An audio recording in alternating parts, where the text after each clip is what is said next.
안녕하세요, 여러분. 너무 오래간만에 뵙는 것 같아요. 지방 일정 관계로 제가 한 3일 정도 이렇게 영상을 못 올려드렸던 것 같습니다. 너무 죄송스럽고, 지난주 금요일에도 좀 하락장이 좀 심하게 이렇게 왔던 부분도 있습니다. 이제 어떻게 보면 파월에게 우리가 좀 뒤통수를 맞았던 부분, 그리고 결과적으로는 제가 누누이 말씀드렸지만은 이렇게 파월에 좀 인플레이션에 대응하는 이런 부분들이 좀 틀렸지 않았나 이런 생각들을 좀 하고 있습니다.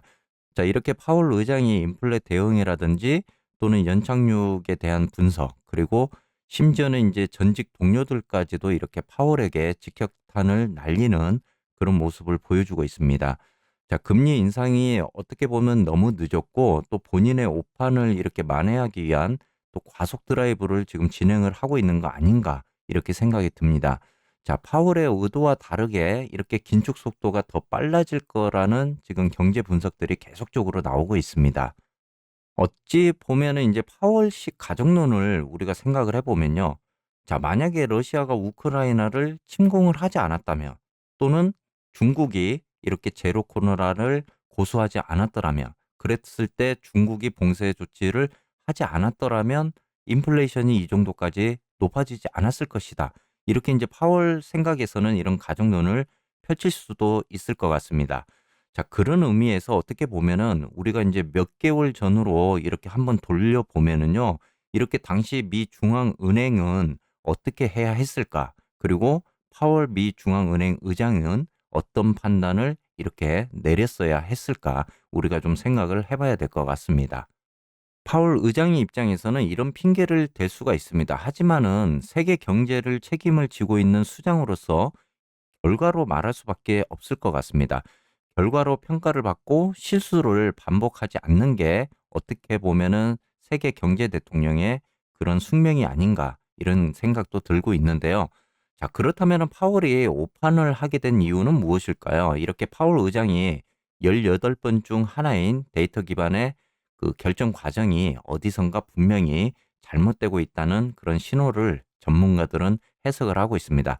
저도 지난번에 이렇게 이제 연준이 이렇게 그 FOMC 회의 결과를 발표를 이렇게 했을 때도 분명히 지금 결과적으로는 굉장히 비둘기적인 어떤 그런 발언을 했지만은 실질적으로 우리가 인플레이션을 잡기에는 굉장히 좀 낮은 그런 금리 인상이 아닌가라고 저도 이제 라이브 때 이렇게 말씀을 드리고 또 했습니다. 그러다 보니까 이제 최근 들어서 이렇게 전직 패드 인사들까지 이런 경고음을 많이 보내고 있습니다. 자, 11일에 발표되는 소비자 물가 지수를 중심으로 파월의 오판 논란에 대해서도 우리가 좀 생각을 해봐야 될 부분인 것 같고요. 이로 인해서 이제 불거질 물가 정점론과 경기 연착륙론에 대해서도 이렇게 좀 우리가 살펴봐야 될 것 같습니다. 어찌 보면은 이렇게 파월이 오판을 불러일으킨 데이터 중에 하나가 바로 물가 지표입니다. 자, 신속함의 대명사인 이제 소비자 물가 지수 CPI와 또 정확함을 자랑하는 이제 개인 소비 지출 PCE가 우리가 이제 연준에서 참고를 하고 있는 양대 이런 물가 지표 중에 하나입니다.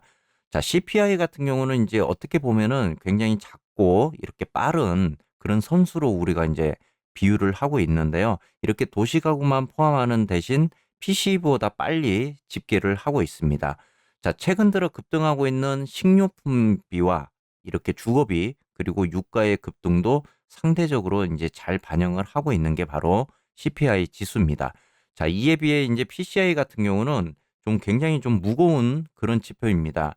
개인을 넘어서 비영리단체 그리고 기업의 의료보험 지출, 정부의 구매 대행까지도 굉장히 총망라하는 그런 지표이다 보니까 범위가 굉장히 넓어서 정확할 수는 있지만은 이런 속도적인 면에서는 좀 느린 그런 지표 중에 하나입니다. 그래서 이제 패드 입장에서는 이렇게 CPI보다는 정확한 PC를 더 참고를 합니다. 자, 속도가 중요한 이제 물가 급등기에는 이런 지표가 자칫하면은 이제 잘못될 수 있는 그런 부분이고요. 그리고 이제 연준은 이렇게 근원 PC를 또 지수를 참고를 하기도 합니다. 그런데 여기에서 근원 PC 같은 경우는요, 에너지와 이제 식료품이 빠져 있습니다. 그러다 보니까 어떻게 보면은 이제 러시아, 우크라이나 인플레이션과 그리고 이제 중국의 인플레이션에 대한 어떤 봉쇄 조치 부분이 있죠. 이런 부분들이 인제 포함은 되어 있지 않다라는 그런 이야기입니다. 그래서 인제 실제로 이렇게 CPI와 PC 구성 항목을 과거 데이터를 살펴보니까요. 이렇게 인제 상승한 품목을 비교를 해 봤더니 PC보다는 CPI가 훨씬 좀 더 현실을 잘 반영하는 그런 모습을 보이기도 했습니다. 그러다 보니까 인제 패드가 이렇게 CPI보다는 PC를 인플레이션 지표로 사용을 하고 있기 때문에 '실제 상황을 너무 과소평가한 거 아닌가.'라는 그런 분석들이 나오고 있는 거고요. 이렇게 패드가 인제 인플레이션이 일시적이라고 주장을 했던 지난 중반에 이미 '인플레이션이 초과가 된 거 아닌가.' 이런 상황에서 전문가들이 비판을 하고 있는 부분입니다. 이런 상황에서 인제 CPI 지수로 인플레 정점을 이렇게 우리가 확신을 해볼 수가 있나? 물가 급등기의 현실을 더 잘 설명하고 있는 CPI 지수가 이렇게 인제 오는 11 일에 발표가 됩니다. 자, 관심사는 모든 물가 상승률이 정점에 도달한 게 맞느냐는 이런 인플레 피크 아웃론에서 인제 우리가 좀 생각을 해볼 수가 있습니다.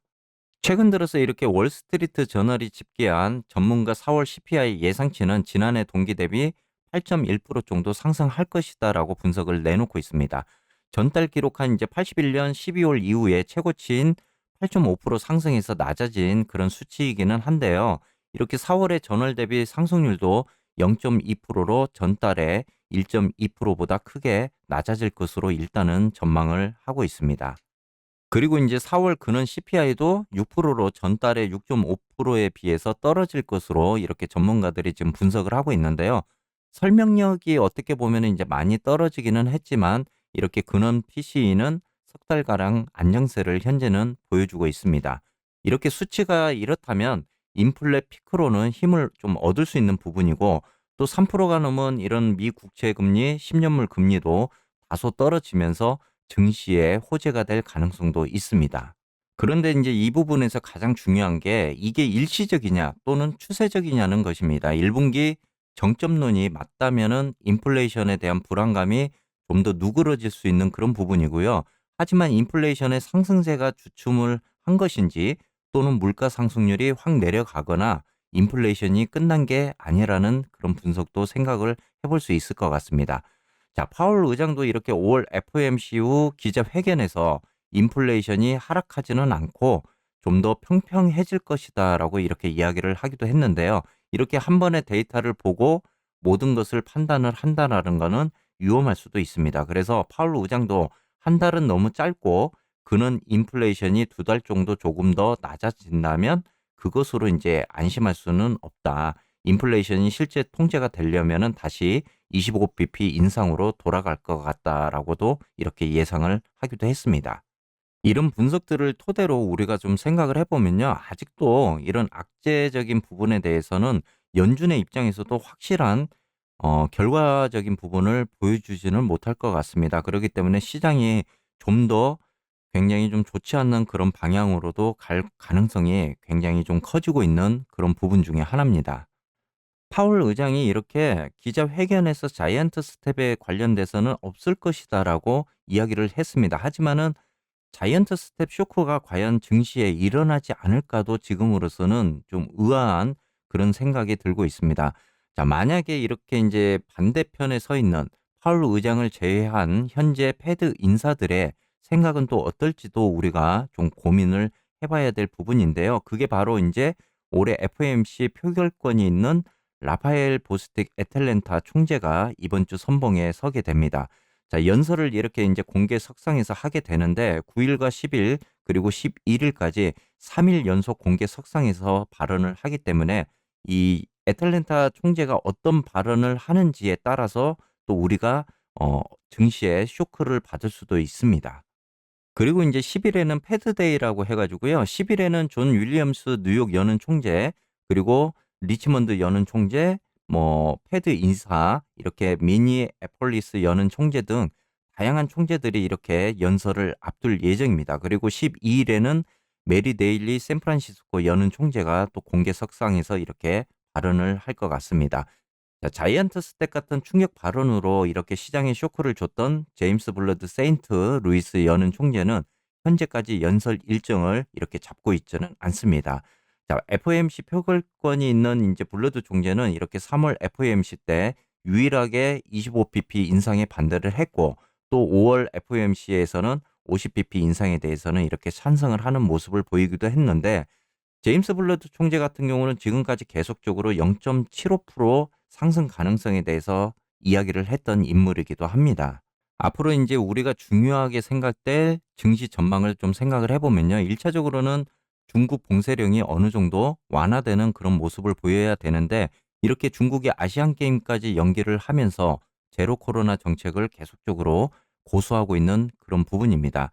장기전으로 가더라도 희망 회로를 돌려볼 수는 있는데요. 이렇게 인플레이션이 정점 부근에 왔고, 또 악재란 악재는 다 현재 나왔기 때문에 더 이상 나빠질 건 없다라고 이제 생각을 할 수 있는 바닥론의 근거도 우리가 희망적으로 생각을 해볼 수 있는 부분입니다. 하지만 현재 이제 지하실, 땅굴에 대한 그런 분석도 만만치가 않습니다. 긴축이 초입인데다가 노동시장이 여전히 이렇게 빡빡해지면서 임금 상승 가능성이 굉장히 높아지고 있습니다. 제가 지속적으로 이렇게 현재 임금 상승이 높아짐으로 인해서 고용률이 자꾸 떨어지는 그런 모습도 제가 말씀을 드렸던 부분인데, 이렇게 경기 침체가 언제 와가지고 얼마나 오래 갈지 알 수 없는 그런 상황입니다. 그래서 현재 바닥론과 지하실론의 팽팽한 이런 대결이 어디로 갈지, 이번 주 이제 CPI 지표를 보고 좀 가늠해 볼 수 있는 그런 한 주가 되기를 기원을 하고 있는 겁니다. 이렇게 이제 지금의 증시는 전문가들조차도 희망론과 비관론 사이에서 결론을 내지를 못하고 있는 것 같습니다.